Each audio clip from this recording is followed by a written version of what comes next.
기술의 발달로 세상은 빠르게 변해갑니다. 무인 자동차가 상용화되면 운전기사라는 직업이 사라지고 무인 드론이 발달하면 배달기사, 경비원이 사라진다고 합니다.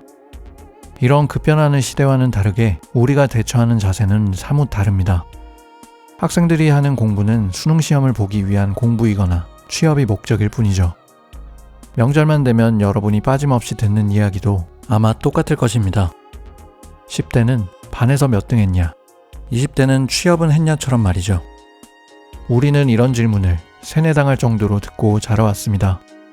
하지만 안정적일 것 같은 그 회사는 정년 후 당신의 삶을 보장해주지 않으며 AI 로봇과 빅데이터의 발달로 사자가 들어있는 직업 또한 불안하기 마찬가지입니다. 과거엔 내가 하고 싶은 일을 하며 산다는 것이 어리석은 선택이었지만 이제는 내가 하고 싶은 일을 선택해서 변화에 빠르게 적응하는 게 현명한 상황이 되었습니다.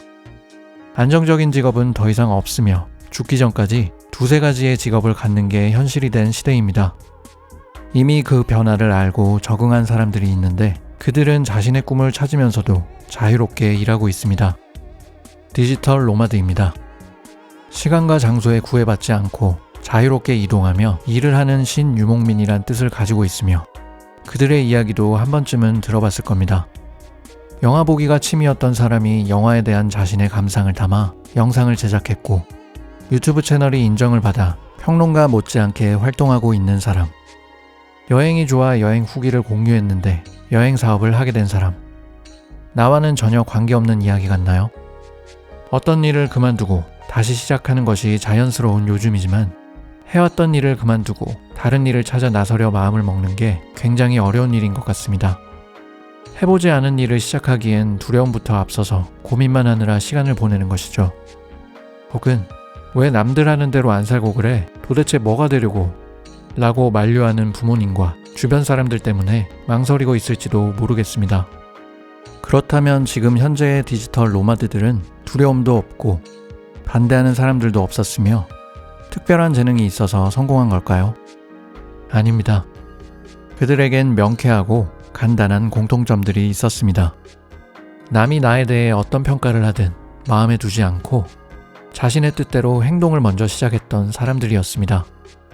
내 진로에 대해 스스로 물어보고 스스로 인생을 결정했던 것이죠. 그런 그들의 구체적인 행동 중 하나가 자신만의 디지털 플랫폼 구축하기였습니다. 플랫폼이라는 단어엔 여러 가지 뜻이 있겠지만 여기서 우리가 집중할 개념은 이것입니다. 둘 이상의 서로 다른 집단을 만나게 해주고 거래가 이루어지도록 한다. 다음과 같은 예시가 있습니다. 카메라를 좋아해서 카메라 리뷰 컨텐츠를 유튜브에 지속적으로 올렸더니 광고주에게서 연락이 왔고 해당 카메라에 대한 정보가 필요한 시청자에게 리뷰 영상으로 정보를 주었다. 이런 자신만의 디지털 플랫폼은 자산에 속하는데 온라인으로 구축한 자산은 유지 비용이 들지 않고 시간과 공간의 제약도 없으며 콘텐츠를 꾸준히 쌓으면 누적의 힘을 통해 좀 더 많은 사람에게 영향력을 끼치게 되므로 수익도 같이 상승하게 됩니다. 누구나 자신만의 취미나 좋아하는 일이 하나쯤은 있습니다. 무언가를 거창하게 시작하는 게 아닌 취미부터 시작해보는 게 어떨까요? 인스타그램에 사진을 올리고 브런치에 글을 쓰고 유튜브에 취미생활을 업로드해보는 것이 디지털 노마드로서의 첫걸음이 됩니다. 디지털 노마드. 우리는 왜, 무엇을 위해 일하는 걸까? 갑갑한 사무실을 벗어나 내가 원하는 공간에서 일할 수는 없을까? 직장인이라면 누구나 한 번쯤 해봤을 상상을 실제 행동으로 옮기며 살아가는 사람이 있습니다. 바로 디지털 노마드족입니다. 저자는 기존의 직업들이 결코 안정적일 수 없으며 평생에 걸쳐 두세 번 직업을 바꿔가며 변화에 적응할 줄 아는 사람들만이 생존할 수 있다고 이야기합니다. 플랫폼 활용, 제휴 마케팅, 구글과 페이스북 등 거대 플랫폼을 활용한 수익 자동화 방법과 같은 구체적인 노하우들이 담겨 있습니다. 돈과 시간, 한정된 장소에서 벗어난 자유로운 삶을 살고 싶은 분들께 이 책을 추천드립니다.